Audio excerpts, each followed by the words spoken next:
as Tamar mentioned, we know very little about life in the diaspora based on the Hebrew canon. The books, almost all of the books in our Hebrew canon, describe life either prior to the entrance of the Israelites into Canaan or during the First Temple period. The Book of Esther is one of the few books that actually is devoted almost completely to Jewish life and events outside of the land of Israel. Today and next week, we're going to describe and discuss two other books that have survived from the Second Temple period, not in the Hebrew canon.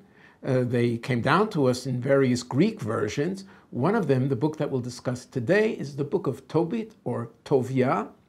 It survived in the Greek translation of the Bible known as the Septuagint, and as a result, it became canonized at least by part of the Christian church, by the Catholic Church, that embraced, in addition to the Hebrew canon, those additional books that were attached to that canon in the Septuagint.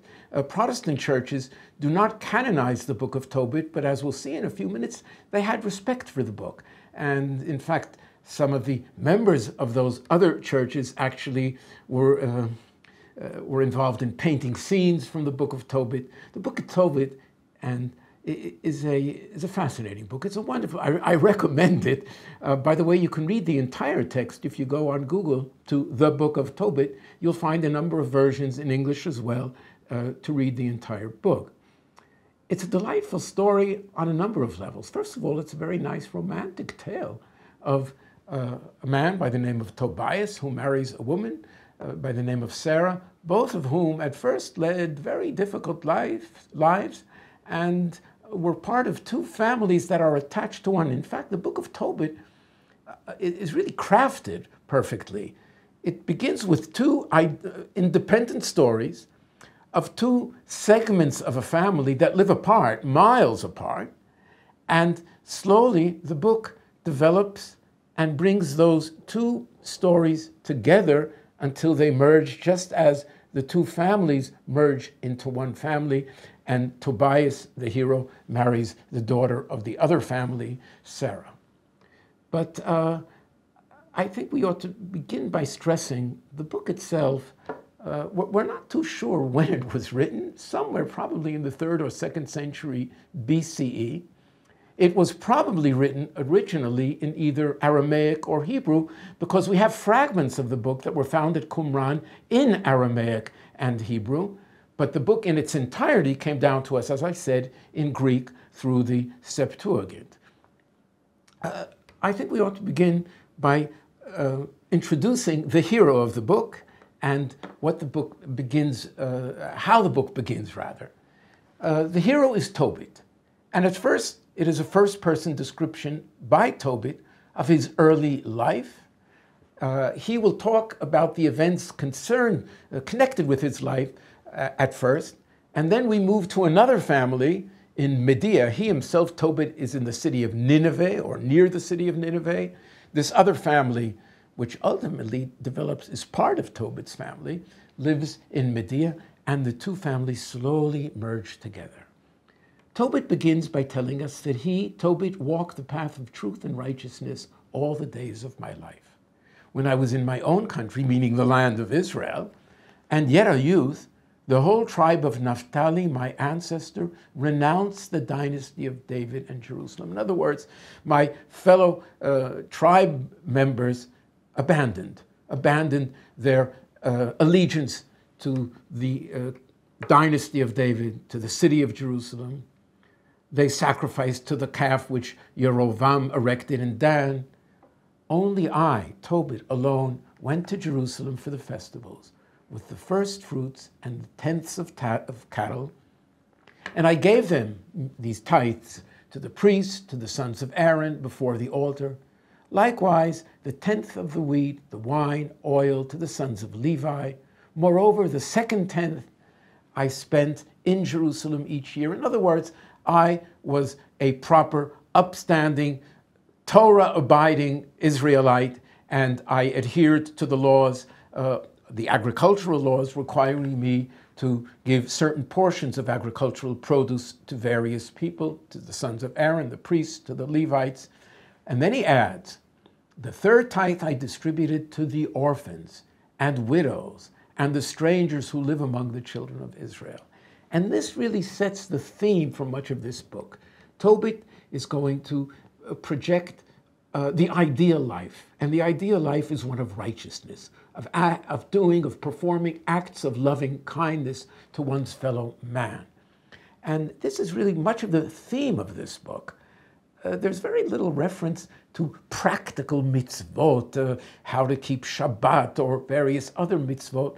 It's rather how to be a good person. And this is one of the attractive aspects of this book, which I think became attractive, as I said, not only to Jews at one time, but to non-Jews who read this story, this book, in the Septuagint, and found it a pleasant book to read, a positive rendition of an ideal lifestyle. What is interesting is, as we just read, the book begins with an allusion to Jerusalem, but then goes straight to the diaspora and remains there almost until the very end of the book. So in many ways, it's like the Book of Esther, because if you remember in the Book of Esther, we're told towards the beginning that Mordechai was a descendant of those exiles who had been exiled out of the land by Nebuchadnezzar, the king of Babylonia. And so yes, there is a reference to the land, to Zion at the very beginning, but then the rest of the Book of Esther remains in the diaspora and never returns really to the land of Israel. There's no further reference to the land of Israel throughout the Book of Esther. Here we will find that there's really no reference to the land of Israel until the very end of the book, and we suspect that that reference at the end of the book is really an addition. The last two chapters may have been added towards, at a later stage, to the original book. But here we're introduced to Tobit, and then he tells us, when I grew to manhood, I married Anna, a woman of the stock of our own family. This is an important point. And the Book of Tobit stresses this. One marries within the tribe. One, not the tribe of Jews in general, but within one specific tribe and within one specific family. And Tobias, we will see, the son of Tobit, marries somebody from his tribe. And I begat, Tobit says, of her, of Anna, a son, and I called his name Tobias, Tobi. After my exile to Assyria, I came to Nineveh. In other words, he was exiled from the land of Israel, comes to Assyria, to Nineveh, and now he says, all of his brothers in my family ate the food of heathens. In other words, just as home in Israel, the tribe of Naphtali did not adhere to the laws, to the commandments of God, here too his family ate from the food of heathens, meaning non-kosher food. I, however, kept myself from eating the food of heathens. And here Tobit relates that he became a purchasing agent for King Shalmaneser, the Assyrian king. He travels to Media on the king's behalf until the king's death and the rise of Sennacherib. And he also describes that while he was still a purchasing agent, he traveled to Media, made a loan there, and later on in the book we find that he sends his son, Tobias, to Media to receive that or to ask for that loan back, but the son gets caught up in a whole different story. During the days of Shalmaneser, meaning when I was still a purchasing agent for the king, I performed many acts of kindness for the kinsmen of my tribe, again, the tribal issue. I used to give my bread to the hungry, clothing to the naked, and if I saw any of my people dead, flung over the walls of Nineveh, I buried him. This is important. There is a stress here a number of times on bringing the dead for burial. And I'm already going to make the point that this might be a hint as to the background to the entire book of Tobit. It may, in fact, be taking place in a Persian environment, in an Eastern environment, not in the land of Israel. And there are a number of allusions, one of them being the importance for bringing the dead for burial, because in the Persian Empire at a certain stage, under Zoroastrian religious behavior, it was considered forbidden to bury the dead in the land, right? Because the land must remain pure, you cannot defile the land, and so they would leave the dead out in the open, ultimately prey for birds of prey and to decompose. He did not do this, Tobit. He brings the dead for burial. So it could be that this is one of the points alluding to the background of the story itself. Those who were buried included some killed by the king, which means Tobit is already on the fringes of political, being a proper political citizen, but only towards the king. Then a certain one of Nineveh went and told the king about me, that I buried these people. And so I went into hiding, and all that I possessed was confiscated. Tobit then sends his son Tobias to invite a poor person for a meal. And this, of course, is again part of the pattern. I offer food to the poor, to the hungry, but his son returns and reports, Father, one of our people has been murdered, flung into the marketplace. I, Tobit, spring up, and when the sun was set, I went and dug a grave and buried him. And here Tobit's neighbors scoff at his foolhardiness. You're endangering yourself by bringing these dead people for burial, and certainly the dead who were executed by the king himself. But Tobit is righteous. Not only does he bring them, the dead, for burial, that night I washed myself and I went into my courtyard and lay down. Because he had come in contact with a dead person, he had been rendered impure. And he doesn't want to introduce that impurity into his house, and so he sleeps in the courtyard after washing himself. And my face was uncovered. I knew not that there were sparrows on the wall above me, and their droppings settled in my eyes until I was completely blind, without the power of sight for 4 years. And this is, of course, part of the pain that Tobit endures for being righteous. Ultimately, he's overcome by this pain and other events, and he asks God to take his life. And so we begin with Tobit being righteous. The dead, by the way, are grateful. And this is the source for a phrase that some of you may recognize, the grateful dead, right? And so Tobit is righteous. His wife, now he himself, everything has been confiscated. He's out of work. His wife, Anna, goes to work. And he describes, at that time, Hannah, my wife secured employment, received wages, received a kid, a goat. And I said, Tobit said to my wife, where is this kid from? It isn't stolen, is it? Give it right back to the owners. For we have no right to eat anything that is stolen. Again, this righteousness, this upstanding citizen who will not touch anything that was stolen. His wife, however, can't understand what's happening. It was given to me as a gift, she cried, in addition to the wage. However, I, meaning Tobit, did not believe her and instructed her to return it to the owners. And on account of this, I was humiliated. In other words, Tobit demands righteousness, but he himself fails at certain times, even in a relationship with his wife. Ultimately, of course, the relationship is restored. But at this stage, she's upset, and she answered, where are your acts of kindness? Where are your righteous deeds? In other words, the story begins with tension within the family, but clearly Tobit tries to maintain his upright standing, this fear lest his wife may have stolen something. Here you have a painting by Rembrandt, and we see Tovi, we see his wife Anna, and we see the kid. She's holding the kid. And this is an interesting side comment that I'd like to make. Rembrandt is one of numerous Dutch painters of the 17th century that took a liking to the Book of Tobit for all sorts of reasons. First of all, as I said, because it's a delightful story. It's a delightfully crafted story as well. And of course, they saw aspects of Tobit's behavior that were very attractive and worthy of depicting in art as well. Also the fact that he was blind and maintained his belief in God, notwithstanding his blindness, seems to have attracted Rembrandt as well. Now we have to remember, Rembrandt and his kinsmen in Holland were not part of the Catholic Church. They were part of the Dutch Church.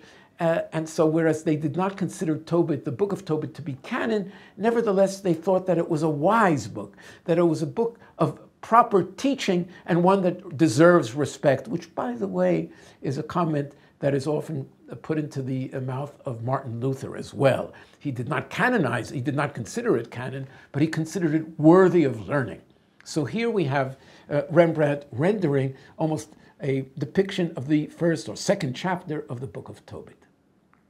Tobit, however, is devastated, right? He's lost everything. His marriage is on the rocks for a time. He recounts the sins of his own sins and those of his fathers. He says that because of these sins, thou, God, has given us for spoil and captivity and death. Do thou with me and command my spirit to be taken from me. So Tobit ultimately prays for death. For it is more profitable for me to die than to live. God, command that I may be delivered from this anguish. Release me to the eternal place. So the end of the first chapter of the book, not the first chapter of this, or the first part of the story, finds its hero, Tobit, praying to die. And then what happens is the author brilliantly skips to the other story, right? Scene 2, I called it. Sarah also prays to die. Way off in the land of Medea, there is another family, and they're going to go through a similar, very dire and difficult situation. And you notice how the author begins scene 2 with the words, on that very day. In other words, he's telling you this is a parallel story. On the day that Tobit suffers and prays to die, Sarah suffers and also prays to die. Her story, however, is an interesting one. It so happened that Sarah, the daughter of Raguel, who lived in Medea, she had to hear humiliations on the part of one of her maidservants, for she had been married to 7 husbands. And Ashmedai, Asmodeus, the evil demon, and here again, this is a hint that we're talking about a book that was maybe produced, we think it was produced in the Eastern Diaspora, in Babylonia, or one of those areas where Ashmedai was known, right, as the evil or the father of the demons or the evil demon. And he killed off all of her husbands before they had been with her. And the maid spoke to her thus, you are the one who kills off all her husbands. And that day she was in much agony of soul, and she wept and said, better that I not strangle myself. She had gone up to a higher level of the house and was about to strangle herself to die. Rather, I shall supplicate the Lord that I die. Command that I be released from the earth. And so the parallel story, we saw Tobit praying to die, and now we find Sarah also praying to die. By the way, the fact that the woman has killed off 7 husbands conjures up this image of in Hebrew we say, Isha Katlanit, the woman who renders dead a series of her husbands. This belief finds its way into the Babylonian Talmud. There they do talk about women who have had and married a number of husbands, all of whom met their death. And the question is, can this woman continue to marry because she's endangering whatever future husband she should marry? What is interesting is that the idea does not appear in Eretz Yisrael sources in the Yerushalmi. It appears in the Babylonian Talmud. And quite interesting, Maimonides, in reading about the story, says in no uncertain terms that this is foolishness. The woman should continue to marry until she finds a proper husband. Maimonides would have nothing to do of this story of evil demons killing off the husbands. But we have the beginning of a very tragic story, right? And so they both pray. And at the same moment, you notice again the author telling us, read these 2 stories as parallel stories. At the same moment, the prayer of both was heard before the glory of God. So Raphael, the angel, was dispatched to heal the 2. Now this is interesting. Raphael is going to appear at first in the story of Tobit and Tobias. He's going to lead Tobias to Medea, but he will not divulge the secret that he is in truth an angel. He has another name. He goes by the name of Azariah, and only at the end of the story does he reveal that he in fact is the angel Raphael. But of course, Raphael is the angel that heals. And this is already a hint. The author is very keen here in throwing out hints. And one of the hints is we've already encountered the blind Tobit. Someone is going to heal him. And so Raphael was dispatched to heal the 2, for Tobit to remove the white films from his eyes, that he might see, and for Sarah to give her to Tobias, the son of Tobit, as a wife, and to loosen Asmodeus from her. At the same time, and again, the parallel stories, just as Tobit returned from the courtyard to his house, Sarah, the daughter of Raguel, descended from the upper chamber where she was about to commit suicide and prayed for death, and she descends. Tobit, our hero, reminded himself that day of the money which he had entrusted to Gabael of Media. You remember when he was still a purchasing aide, he had given some money to somebody in Media, and he said to himself, why do I not call Tobias my son and tell him about the money before I die? So he called Tobias his son and charged him. And it's interesting to see what he demands, what he requires of his son. Tobit charges Tobias, bury me decently. Again, the issue of burial, prime in the book of Tobit. It appears time and again. Honor your mother. Be mindful of the Lord our God and be not desirous to sin and to transgress his commandments. But you'll notice throughout the book, there's constant reference to commandments, but there's never ever a specification. What commandments are important? Keep the Shabbat, keep this, keep that. It's simply keep God's law, keep his commandments in a very vague, general sort of sense. And when he does enumerate, it's acts of kindness and righteousness to man, right? Do acts of righteousness all the days of your life. Bestow charity of your means. Let not your eye be niggardly in the practice of charity, for you store up good credit for yourself. This is an interesting phrase. It appears in the Talmud as well. It actually appears already in the Gospels. Matthew already has a similar phrase. One who does good deeds stores up credit, stores up treasures for the future. And this idea of doing good deeds and as a result establishing a treasury, right, appears in a number of parallel sources. For alms deliver from death. Tzedakah tatzil mimavet. Guard yourself. He's continuing his charge to his son, whom he's about to send off to Media. Guard yourself against all unchastity, and above all, take a wife from the stock of your ancestors. You see again this importance of marrying within the family and within the tribe. Take not an alien wife who is not from your father's tribe. Love your kinsmen. Idleness is the mother of hunger. So you'll find, in fact, that almost all of the mitzvot, of the commandments that are referred to in the Book of Tobit, are what we call in Hebrew, bein adam lechavero, between man and man, rather than bein adam lamakom, between man and God. But in fact, if you keep the laws between man and man, you are honoring God. That's the whole thrust of the Book of Tobit. Love your kinsmen. Let not the wages of any man who shall work for you stay over with you, but give it to him promptly. And now comes the golden rule that we recognize as having been stated or attributed to Hillel, who, by the way, is a Babylonian. So here this line of wisdom seems to have come from the East, and whether it's through the Book of Tobit and then to Hillel, it's hard to determine. That which you hate, do not do to any man. Ma shesanu alecha, al ta'aseh lechavercha. And so here we have a golden rule which appears in parallel sources. As I said, it's attributed to Hillel on the one hand, and here to the Book of Tobit. Tobit hired Raphael. He doesn't know yet that he's an angel. Tobit said to Raphael, Tobias, my son, wants to go to Media. Can you go along and guide him? This is an acquaintance. He agreed. The still secret Raphael, I know all the roads. I have often gone to Media. Then Tobit asked him, brother, from what family are you? Who are you? I'm entrusting my son Tobias to you. Can you please tell me where you come from, who you are? And he said, I'm Azariah, son of Hananiah of your kinsmen. I'm from the tribe as well. But we still are not. We still don't know that this, in fact, is the angel Raphael. And so he hires Raphael to guide his son.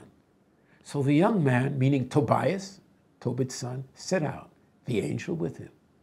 The dog, too, went out with him to travel with them. And this is fascinating. There's a little dog that keeps on appearing in this story. And the artist, by the way, that painted scenes, you may have noticed in that first painting by Rembrandt, there's a dog, but we'll see that dog again in a number of other paintings. The dog appears constantly in the Book of Tobit. And I suspect that this, again, is the, I won't say the residue or remnant, but the hint of a Zoroastrian background to the Book of Tobit. According to the Zoroastrian religion, the dog maintains a somewhat revered place in religious beliefs. One has to be, it's interesting because usually in the Bible, in the Hebrew Bible, save for lo charatz kelev lishono, a dog did not bark at the time of the giving of Torah, but usually a dog is a negative phrase. One is punished like a dog, dies like a dog, behaves like a dog. But in Zoroastrian tradition, the dog deserves respect, kindness, must be fed. The dog is useful for the removal of demons, and you know we're about to encounter Ashmedai in a few minutes again. And so he has a spot of respect in the Book of Tobit that, I suspect is a hint to the Zoroastrian Eastern background of the book. The dog went out with him to travel with him. When night overtook them, they lodged by the Tigris River. And there leaped up a great fish out of the water. Seize and hold fast to the fish, cried the angel. Cut open the fish, take out its gall and its heart and its liver. It will serve as a beneficial remedy. And of course, who is more worthy to know about remedies than the angel Raphael? But he tells the unknowing Tobias, catch the fish, take out its gall, heart, and liver. And we'll see, of course, very soon what role these have to play in the story. And here again, we have one of the Dutch masters painting the scene. And you should know that for every one of these scenes, there are numerous paintings by various Dutch masters of almost every scene from the Book of Tobit. It was a very popular book. And here you see them on the Tigris River. You can see the angel. The angel, of course, always has wings. That identifies him as an angel. And you see Tobias dragging the fish, as it were, out of the water. And, of course, Tobias wants to know, why are those three things, the heart and the gall and so on, why are they so important? Brother Azariah, what is the medicinal property in the heart, liver, and the gall? He, the angel, replied, with regard to the heart and the liver of the fish, make a smoke in front of a man or woman whom a demon or evil spirit has attacked. Aha, and we know who he's referring to, right? Which is interesting. Tobias is still ignorant. He doesn't know what this reference is, but Raphael knows very well. But if you smoke out the liver of the fish and the heart, you will remove a demon or evil spirit that has attacked. And every ailment will flee from that person. And as for the gall, anoint a man's eyes and they will become well. Well, we needn't have to speculate what reference this is. This, of course, is to Tobit himself, who is blinded. And we already have, as it were, the medicinal effects for curing the blindness as well. Tobias and Azariah continue on to Media. And then the angel, Azariah, Raphael, tells the young Tobias, we have to lodge in the house of Raguel, being your kinsman. Remember, Raguel is the father of Sarah, who had killed off 7 husbands. The angel, however, tells Tobias, now he has a daughter named Sarah. It is most fitting for you to take her. Remember, your father said, marry a person of our tribe. She's of our tribe. Then Tobias replied, I have heard that the maiden was already given to 7 men. I have heard that a demon slays them. In other words, I have to be crazy to marry this woman. Here Raphael reminds Tobias that his father commanded him to take a wife from the family.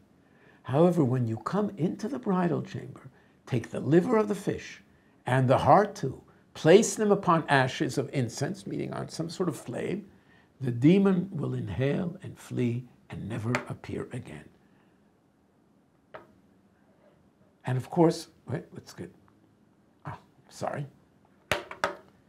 Raguel said, in other words, Tobias approached Sarah's father, asking to marry her. Raguel said, she is given to you according to the law of the Book of Moses. Kedat Moshe.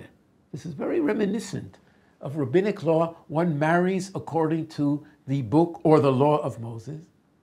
Then he called her mother, Sarah's mother, and told her to bring a scroll. And he wrote a document, a contract of marriage. It sounds like a ketubah, and marked it with his seal. In other words, we have a marriage kedat Moshe. We have the writing of a marriage contract. And so here we have at least an insight into the behavior of Jews of the diaspora and one of the Jewish elements of their life, and that is the process of marriage. To wit, he gave her to him as a wife, according to the statute of the law of Moses, Kedat Moshe. Then they shut the door of the chamber. And Tobias took the liver of the fish and the heart, as he was instructed by Raphael, put them on the ashes of the incense, and the smell of the fish repelled the demon. And he fled from Media into the upper parts of Egypt, which of course we all know that magic and demons come from far away, from maybe Egypt. But Raphael shackled him. In other words, somehow the demon was caught by Raphael. Now here you have, right, Ashmodeus. If you look at the corner of the painting, he's running off, but here you see the incense, the bridal chamber, and what will begin in a minute, the prayer of Tobias and Sarah. This is by Jan Steen, another Dutch well-known painter of the 17th century, again, who drew a number of paintings and drawings, rather, based on the Book of Tobit. Tobias and Sarah pray. They're in the bridal chamber, and what is amazing is if you look at the very bottom of this slide, as they entered the bridal chamber, Raguel arose and called his servants with him, and they went and dug a grave. For he said, lest he perish and we become a derision. In other words, this fellow's not getting out alive, right? He's going to be number 8, as it were, and so let's dig a grave for him already. But the two of them, Tobias and Sarah, pray together. Blessed art thou, God of our fathers, and blessed is thy name forever and ever. Thou madest Adam and madest Eve, his wife, as helper. Of them both there came the seed of man. And thou didst say, it is not good that the man should be alone. Lo tov heyo te'adam levado. Let us make a helper unto him, like unto him. And now I take not this my sister for lust, but in truth. Command that I and she may find mercy, and that we grow old together. And they responded, Amen, Amen, together. Then they slept the night. This prayer wound up in lectionaries throughout the Catholic world, and you'll find this prayer recited. In fact, it's probably the most often recited prayer at nuptials, except for the first 2 chapters of Genesis that describe what is alluded to here as well. It became a very, very popular prayer. So the Book of Tobit found its way into the subsequent Christian world as well. I can tell you, however, that part of the story is actually alluded to in one of the Midrashim, in a late Midrash Tanchuma, where we're told of a wealthy man who has a son, etc., etc. In other words, somehow the story filtered down both into Christian circles as well as Jewish circles in different ways. But here we have the prayer of Sarah and Tobias, which had a tremendous impact on the readers and on the artists, as I said, of the early modern period, 17th century. And so here we have just one version, again from Jan Steen, Tobias and Sarah in prayer.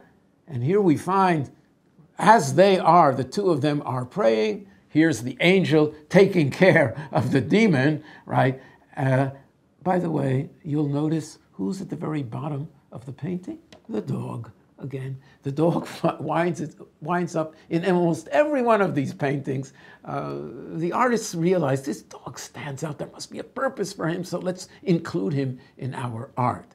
And as I said, if you go to Google and just do Sarah and Tobias praying, you'll see a whole slew of paintings and drawings and illustrations about the couple praying at their wedding.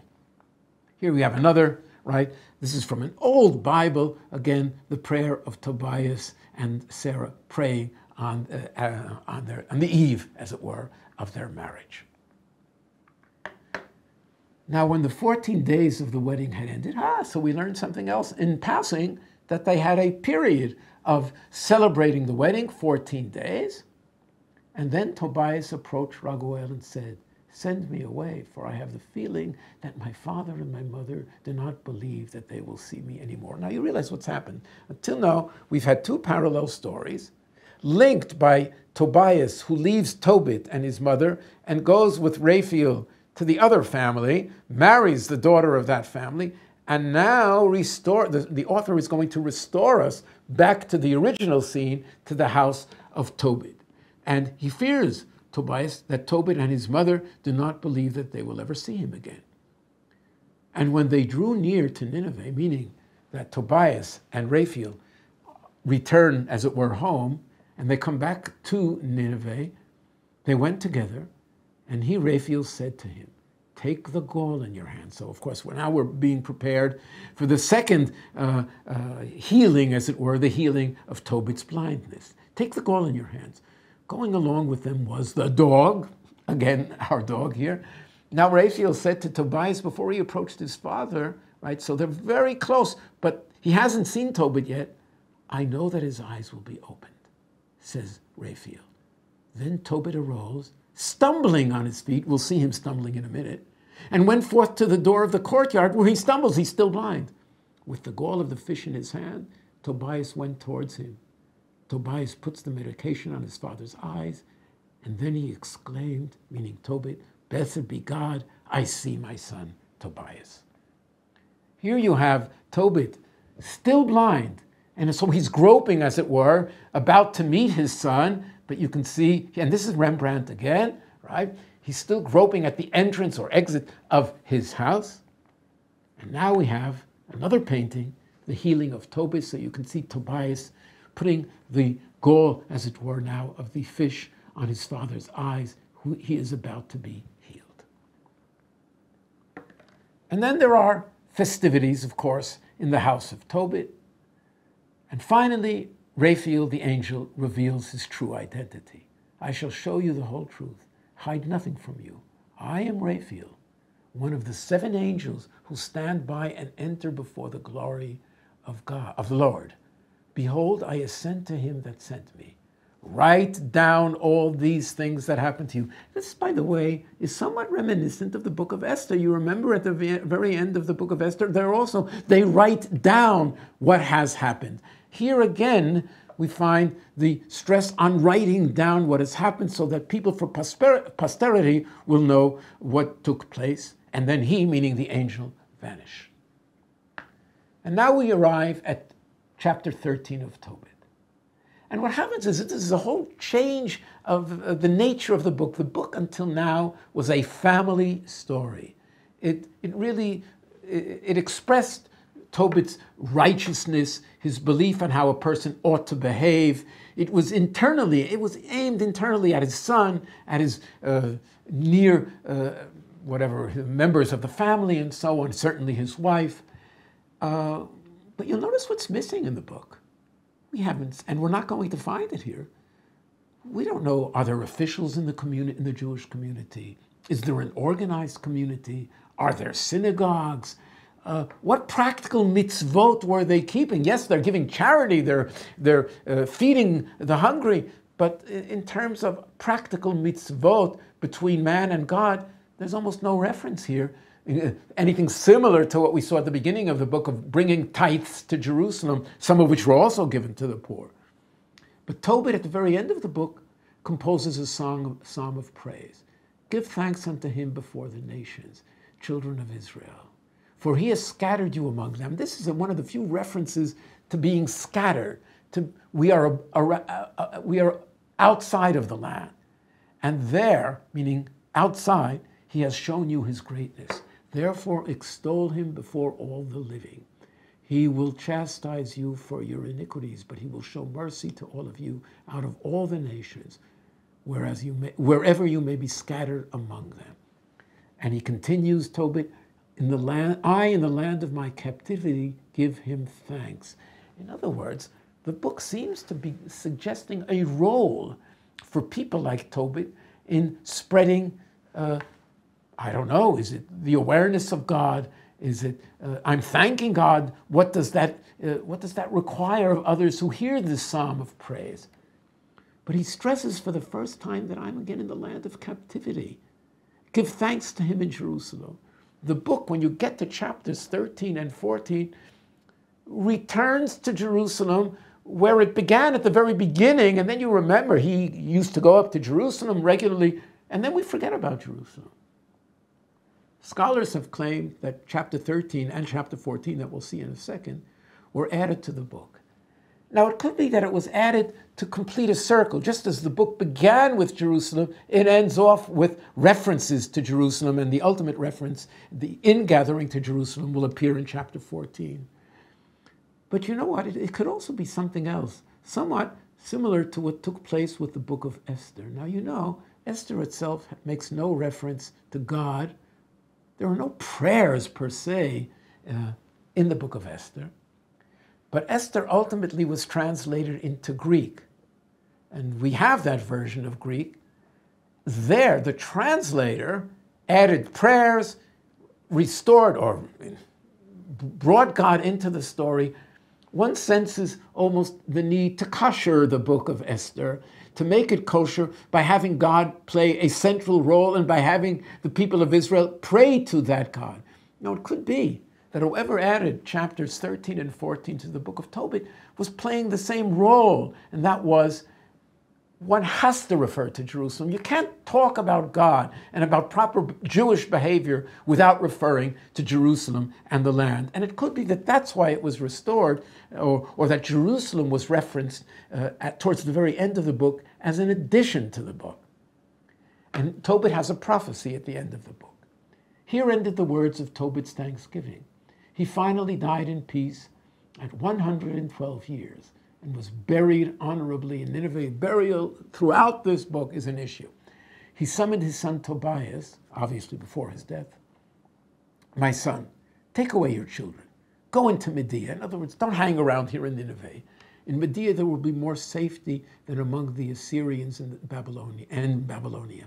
Remember, the story supposedly takes place under Assyrian rule before the Babylonians conquer Assyria and ultimately destroy Jerusalem. And so Tobit continues, and as for our brothers that live in the land of Israel, all will be scattered, and they will be carried captive from the good land. In other words, the author of the addition to Tobit, if indeed chapter 13 and 14 are additions, he knows that ultimately this story comes to a cruel end with the destruction of Jerusalem and the temple and the scattering of the people of Israel. That scattering had no role to play in the book itself, but now, towards the very end, there's a completion of the circle, because we began with Tobit going up to the temple, and now this temple will be destroyed. All will be scattered, and they will be carried captive from the good land, and all the land of Israel will be desolate, and the house of God will be in grief and will be burned up for a time. So the author of this edition clearly lives somewhere in the early Second Temple period or mid-Second Temple period. I would suggest 3rd century BCE. He knows that the first temple will be destroyed or was destroyed. He doesn't know much more than that. There's no reference here to the persecution of Antiochus and to the founding of the Hasmonean state. So it brings us up to the beginning, and he continues. Then God will again have mercy on them, and God will bring them back to the land of Israel. So he knows about the return to Zion as well. He's acquainted with the last books of the Hebrew canon of the Hebrew Bible and Shivat Zion, and they will again build the temple, but not as the first. This is very reminiscent of biblical references to the second temple that won't be as great as the first, at least at a certain stage. Afterward, they will return, all of them. So here he does refer to a return to Zion, Shivat Zion, from their captivity. So he may know the end of Chronicles or the book of Ezra and Nehemiah. And they will build up Jerusalem in glory. And all the children of Israel who are saved in those days shall be gathered together and come to Jerusalem. In other words, the author of Tobit transfers from a story of a family, a righteous father of the family, to the story of Israel, to the greater story. But the greater story really links up to the first two sentences in the Book of Tobit rather than the story itself. The story itself simply portrays a family in a diasporic context. You'll notice, by the way, that there's almost no reference in the story to the relationships between Jews and Gentiles. The story is an internal story of a family, or two families that become one again together. But we know very little about how Jewish life found it assimilated or not within the surrounding Gentile environment. We will see this next week, by the way, when we talk about another book that transpires in the diaspora, the third book of Maccabees, but that will be our topic next week. Here they shall be gathered together and come to Jerusalem and shall dwell forever in the land of Abraham in safety. And so if we conclude, what we have here is one of the few examples of Jewish life. There are no real miracles here. There is some supernatural activity here because there is obviously an angel performing some acts, some supernatural acts, but there's no great reversal of the nation as there is in the Book of Esther. What we have here is a family reversal. The story begins with two tragedies, two people praying to die. The family comes together, right? Ultimately discovers that they belong to one another and that they can overcome the demon. And you have to wonder what that demon represents. Is it the non-Israelite, the non-Jewish world, or is it simply a demon that is not happy with Jews marrying one another and tries to interfere with Jewish life? Now, Asmodeus appears in Talmud as well and has to be dealt with, and the rabbis deal with Ashmedai as well. Certainly in the Babylonian Talmud, he appears by name, right? The Book of Tobit also considers him to be an impending danger that has to be addressed. And of course, it's the angel that helps us here. So we have the family of Tobit and the greater family of Tobit giving us at least a hint of what certain aspects of Jewish life. There's a marriage ceremony according to the law of Moses.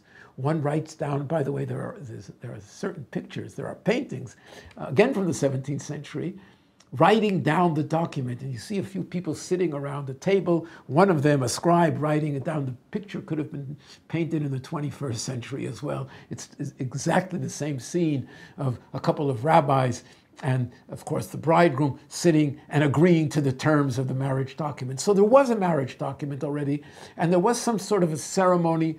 There was a period of 14 days, right? Not the Sheva Brachot that we are familiar with, but some festival that takes place for 2 weeks rather than one, right? 14 days, and then they return home. The stress, however, is on righteousness, on behavior.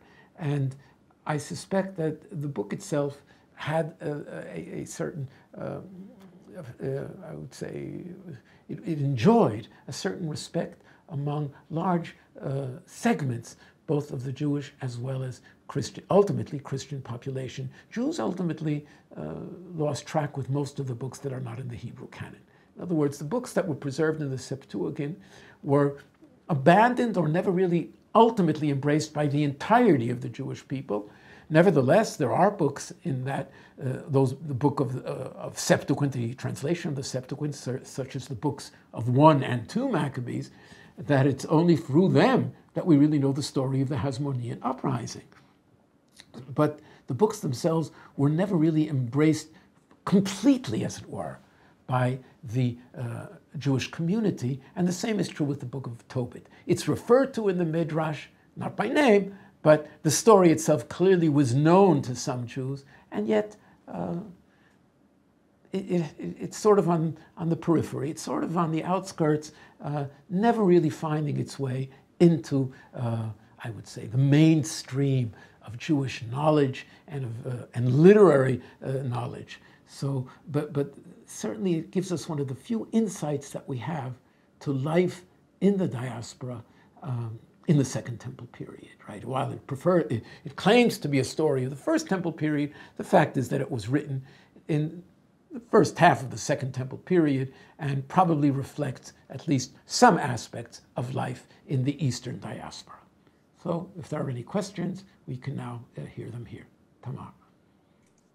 Thank you very much, Professor Gafni. You've managed to answer some of the questions just as they were written, because Rosalind just asked why Book of Tobit wasn't included in the Tanakh, but you just pretty much answered that. So we'll turn to a few other questions. Reuven once mentioned that some of the advice given by Tobit to Tobias sounds as it came directly from Chokhmah literature, from Sefrut Chokhmah. Does that sound right to you? Yeah, again, remember though that some of the advice that Tobit issues is rather general. It could come from Sefrut HaChokhmah. Look, in general, not only could it come from wisdom literature, right, whether it's Mishlei or Kohelet, but people have compared Tobit to Job. Because you remember in the book of Job also, here's a righteous person who suffers, right, but ultimately is redeemed. And so you could say the same thing with Tobit. Here's a righteous person who suffers, but ultimately receives redemption. And yet the books don't end in the same way. Job remains internal. It never really becomes a general, or at least the book does not end the way Tobit ends, right, with this great paean to the city of Jerusalem and the return to Zion and the ingathering of, in other words, the book of Job, again, is a book of thought of a righteous person who has to recognize that sometimes things go wrong, right? And ultimately prays and is restored and everything is doubled. That doesn't happen, by the way, to Tobit. His wealth is not restored in duplicate as it is with the book of Job, but there is a certain similarity. Regarding the books of wisdom, yes, there is this wisdom element here, but it's a very general one. One doesn't have to read either Kohelet or Mishlei to know that you should give charity to the poor, right? I think it's fairly obvious that if you're a good person, you're going to feed the hungry, clothe them, and give charity. Yes. Any other questions? So Ariel said that you said that no specific mitzvot are mentioned in the book. Is it because they weren't important or because the author didn't know them, like the Jews of Elephantine who needed to be told how to celebrate Passover? Right. But I wish we had a Passover here in this book or something similar. If only we had a Jewish holiday. We have at the very beginning, right, he comes up on pilgrimage. Tobit goes on pilgrimage. That's the only reference that you have to some, and you do have, again, he's careful about keeping kasher. He doesn't eat heathen food. As opposed to all of his family that partakes of non-Jewish food, he's careful. So kashrut appears here at least once or twice at the very beginning of the book. But yes, that's one of the things that stands out with Tobit. It's a moral, right? It's a book of morality, of moral behavior. As a result, it can be universal. You can read Tobit without being Jewish and appreciate the book, because almost all of its teaching, not to do unto others what you would not have them do to you, is relevant to anyone. So here we have a book that, yes, there is the Jewish trapping to the book. At the beginning, at the end, we encounter Jerusalem and a restoration. But if you read the body of the book itself, it could have been written by anyone. Who knows if the source of the Book of Tobit is not a general book, right, that was spread around in the East somehow and was, as it were, converted to Judaism. In other words, a Jewish author encountered some general teaching of righteousness, and then to make it acceptable, he wrote the book in Aramaic or in Hebrew, right? I want to make that point. The book apparently was written in Aramaic and Hebrew, and so I think its provenance is in the East. It could have been in Eretz Israel as well. We never find books translated from Greek into Aramaic and Hebrew. It's always the other direction. In other words, books of Hebrew and Aramaic that are translated into Greek for a wider population or a population in Hellenistic lands. And so I would guess that at the source, we might have some book of wisdom that was a general book of wisdom in the East that, again, somehow was translated, I use the word translated very broadly, into a Jewish background and a Jewish environment. But yes, you're right, there are no practical mitzvot here as we read the book itself. we don't. I wish we could find Raphael and Tobias resting on the Shabbat on their way to Medea. In other words, they don't travel on Shabbat; they rest for 25 hours, etc. I'd be very happy if we can find that. I'd like to know where they ate on the way, what food they ate. We don't know any of this. I wish we had in this book something similar to synagogues. If this book was written in the 3rd century BCE, we know that in Hellenistic Egypt, there were already synagogues. We have an inscription, 1 or 2 inscriptions from that early time. I'd love to know if there were synagogues here in the period of Tobit, or when this book was written. There's no reference to this. I don't even have a sense of the Jewish community per se. It's a family story rather than a communal story. This is as opposed to the book that we'll study next week, the 3rd book of Maccabees. There it's a political issue where we have the community that has to make decisions. Can they assimilate? Can't they assimilate? But it's a communal issue, right? Accepting Alexandrian citizenship, an evil king. In other words, all the trappings of life in the diaspora and the challenges of life in the diaspora. The Book of Tobit describes life in the diaspora, but doesn't really describe the challenges, right? The attractions of a Gentile environment. There's no persecution in the Book of Tobit either.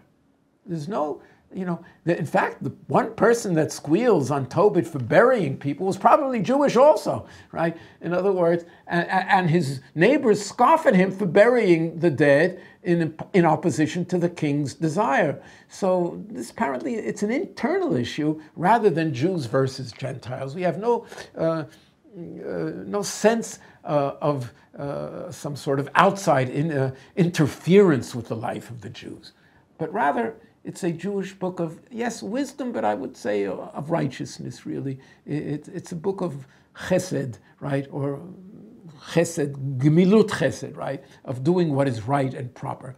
And it reflects itself in Tobit's behavior towards his wife. Before he preaches to others, he preaches to his own family.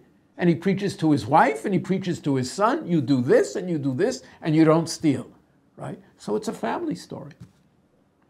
Yes.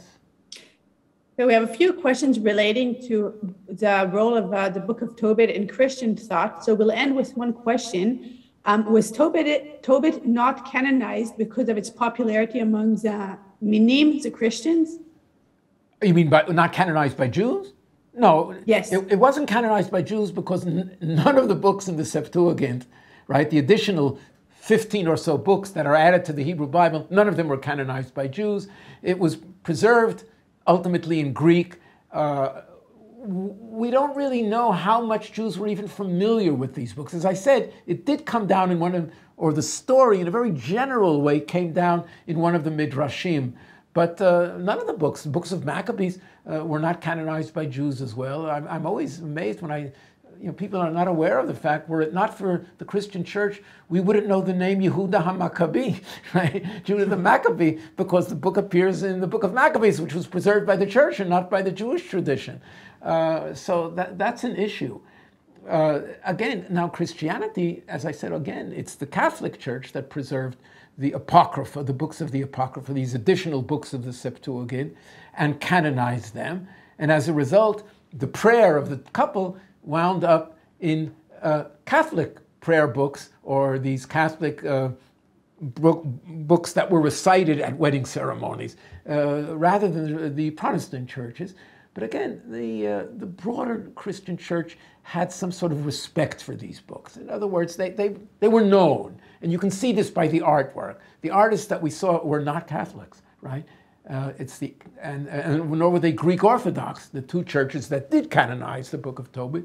Nevertheless, they revered these books. They thought that the books were worthy of study and worthy of presentation, and drawing them was one way of presenting the books to a wider audience. This is one of the great riddles. What is in and what is out in the Hebrew Bible? What made it into the Bible? What remained outside? And tons of material have been written about this, which tells you that we don't really know. In other words, the more written, the more you realize that it's the less that we know sometimes. Great. Thank you very much, Professor Gafni. Thank you, everyone, for joining us. In the meantime, have a wonderful Purim, and we hope everyone joins us next week for our third session in this series. Goodbye. Goodbye.